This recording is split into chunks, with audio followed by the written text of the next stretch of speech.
Who are you at work? Are you that person that does one thing extremely well? Or are you that person who does a little of everything extremely well, maybe, but you just have your hands in everything and you like learning new skills and learning new things? So we're going to talk today about being that kind of person, the generalist. So launch out with Brian and I as we discuss today on Curiosity Continuum.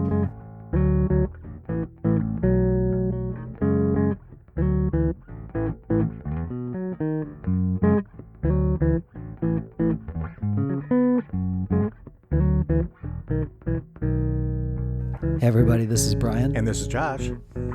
Thank you for joining us today on Curiosity Continuum. For those of you tuning in for the first time, Curiosity Continuum is a podcast and movement started by Josh and myself. We're two lifelong friends that met back in the third grade. We want to spark your curiosity, help you integrate information, and enhance your everyday contextual awareness in a constantly changing world by sharing our conversations with you to explore, examine, and reframe common practical topics. Yeah, so you guys can get a hold of us on the web, obviously, at www.curiositycontinuum.com. From there, you can listen to all of our past episodes. You can send us a message. You can subscribe to our newsletter, which we are going to be doing something with soon. Right, Brian? We are. That's a promise, and we put it out there now, so you can hold us to it. Yep. So, I mean, we are actively looking at engaging our audience. Because we value this, and as we've continued to interact with the folks that are listening, it helps us understand how this is meaningful to you. And if Josh and I just wanted to have our conversations as we always had, I mean, we wouldn't have to do a podcast for that. We do that on our own personal basis. But this is hoping that all of you will be able to have better enhanced conversations and just something to talk about in real time. Exactly. So let's get into the topic we're talking about today, Brian. We're talking about the generalist, or the value of the generalist, especially Swiss in like Army knife. Especially, it's like a Swiss Army knife person, especially in like a workplace environment kind of setting.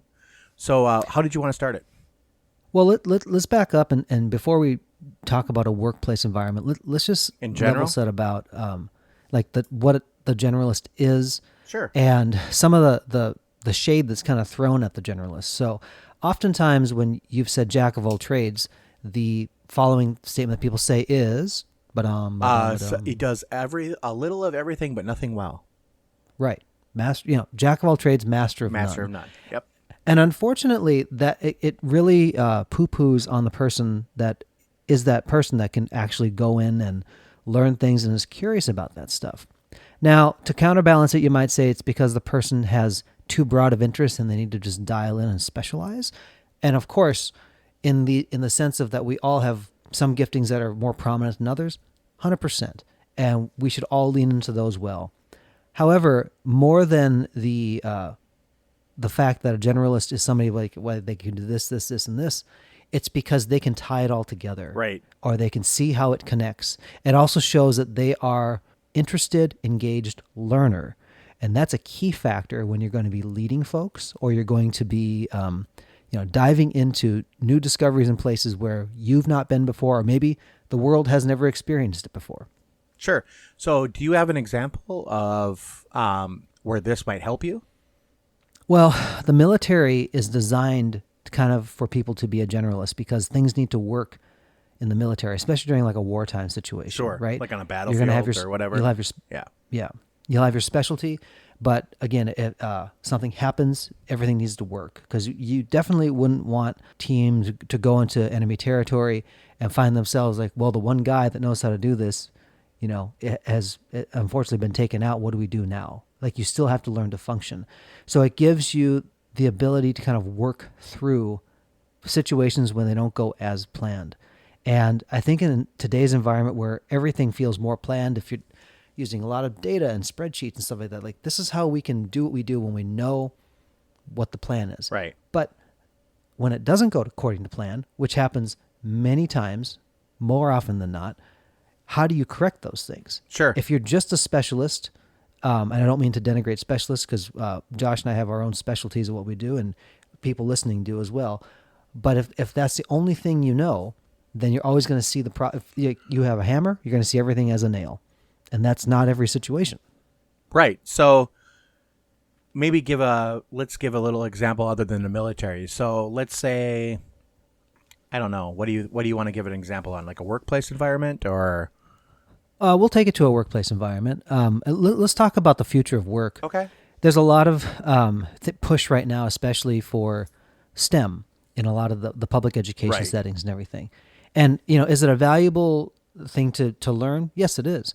But it's not the only thing, or the only way that you could learn those principles. So Brian, and- STEM for people that might not know. Oh, yes.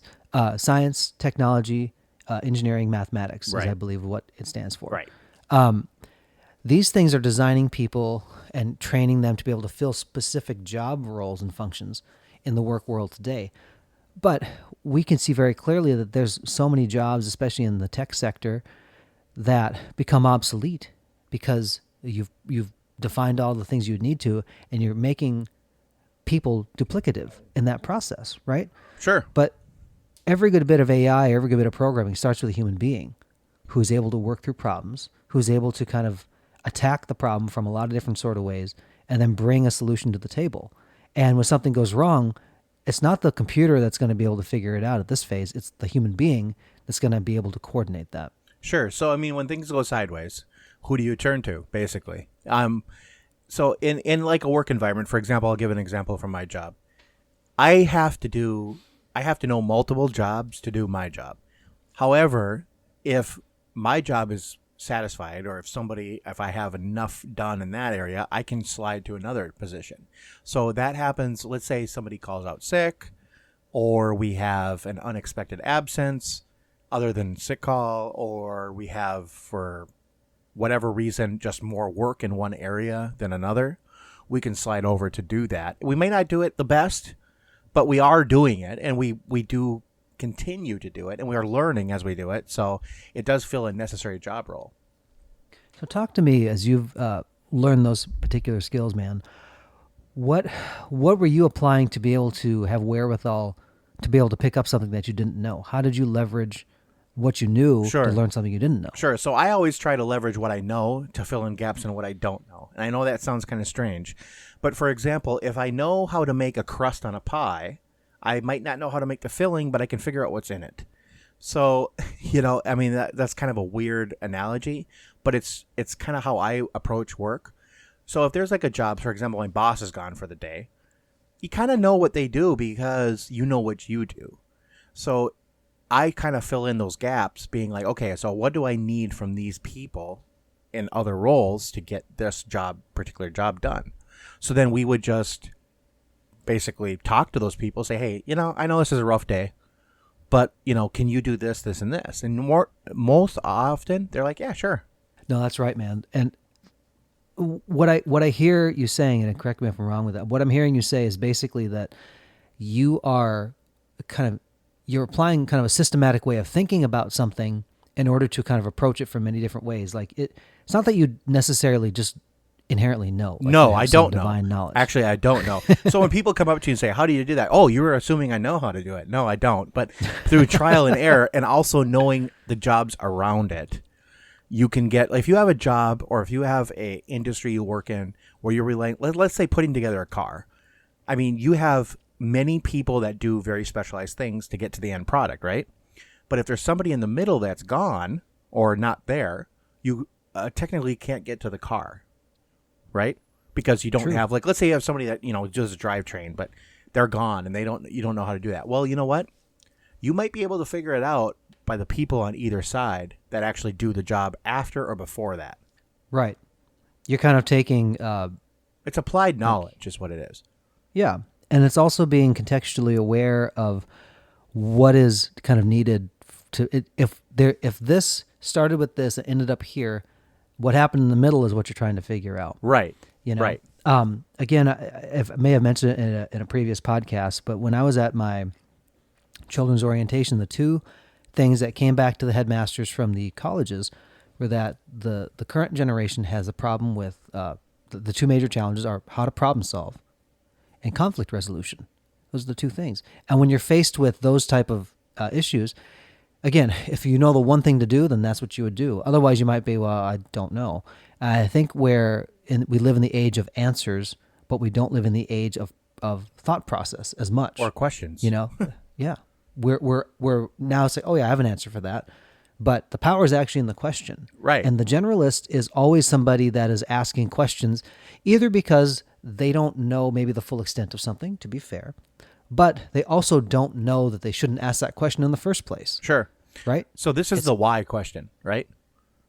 This is. So Yeah, this is why like does this asking happen? why and then figuring that answer out and asking why again, figuring that answer out. So what was it, Brian? You're supposed to ask why like 5 times. You know, people have broken that down. Yeah, about 5 times, and you will finally get to the answer on just about everything. Mm-hmm. And you know what? I've actually, in my mind, before I've gone in some meetings, I'm like, I'm going to do this. And usually, I haven't even had to ask why 5 times. I've maybe asked it 3 times. Right. And then finally, you maybe start to get to like an honest underlying dynamic that's happening, you know? Sure. Part of it too is that as we've become more and more specialized in things, the integration of whatever we're doing, if it's at a job or it's in your life, you need the tie that binds. You kind of need the Rosetta Stone to be able to make sure this actually translates to this, that, the other Yeah, thing. you do. Huh? Yeah, you do. You do. Yeah. It's the when you have different folks who are more specialized in finance, let's say for a business or for creative or for sales or for whatever it might be, there's the reason why there's people like project managers and there's people like, generalists in companies is because there are the people that have to understand each other and help everybody understand one another in order so that thing actually works. And so while computers are really good at doing something hyper specialized in a mechanical sense, it will never understand how these things should fit together. That's the whole thing of like people need to think outside the box, but yet more and more it's like we're teaching people to say, here's the specific skill. So what the need is said and what they're actually training people for are very different.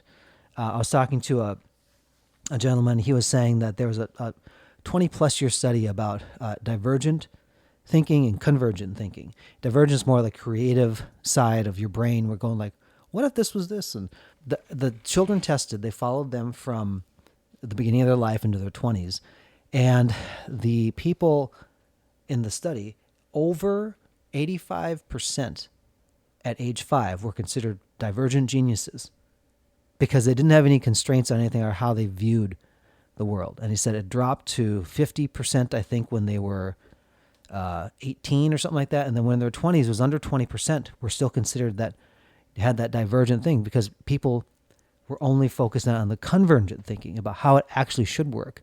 So the creative side of like, what if, then was kind of got overridden by the exact, okay, how do we do that? What do we do? So people weren't asking enough what if questions as they went along in life. And what happened is they got so in the mode of just doing something or figuring out how does that work. They did it at the expense of being creative or just stepping off and looking at it differently. So I think this is a great kind of thing to talk about a little bit. So this is you being naturally curious, but also you being curious at a point where you're asking why, and you're being curious at a point of where you just don't want to follow the path that someone else laid out. Right? Absolutely. So I mean, I know these are whole other topics we could talk about for probably 20 hours on end, but you're right, Brian? But we could. Tune in next time. Yeah, tune in next time for the 20-hour podcast. But so I mean, how do you want people to approach this? Like if they're that person that just follows the trend that doesn't do anything other than their specialty, how do you want them to kind of start pulling in some of that knowledge to maybe kind of like open their thinking a little bit? Sure. I think the first way you can start to do it is just think of being a generalist as somebody who likes to think outside the box. It's because you already have what you have as far as your skill set. Are you able to step back and see it differently? Can you step into somebody else's shoes and do that? And so there's probably a personal or a professional thing in your life right now. You go, I need to look at this differently. You're going to go talk to somebody. You're going to try to get perspective on it.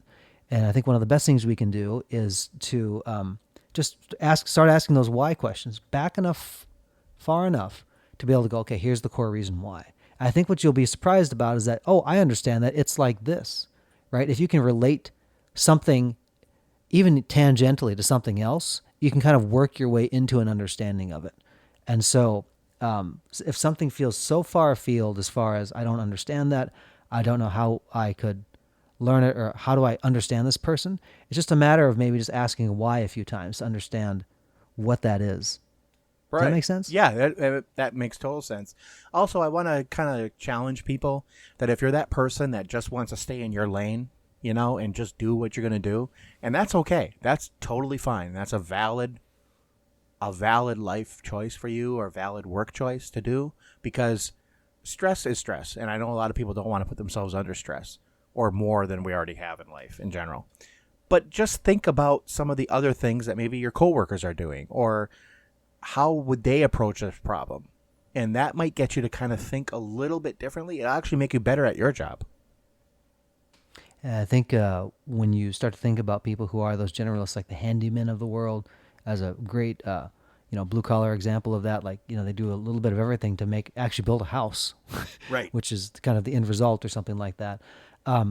Think about how they approach a problem, because they don't always know what they're faced with, but they kind of have a way of structuring how they think in order to learn as they go along. And they're constantly learning something more and more. And that way you become more valuable, because not only then are you the chief doer, but you're the chief thought leader in a bunch. Sure. So I think it's probably a good place to put a comma in the conversation, huh? Yeah, I agree. Okay. Well, until next time, this is Brian. And this is Josh. For Curiosity Continuum.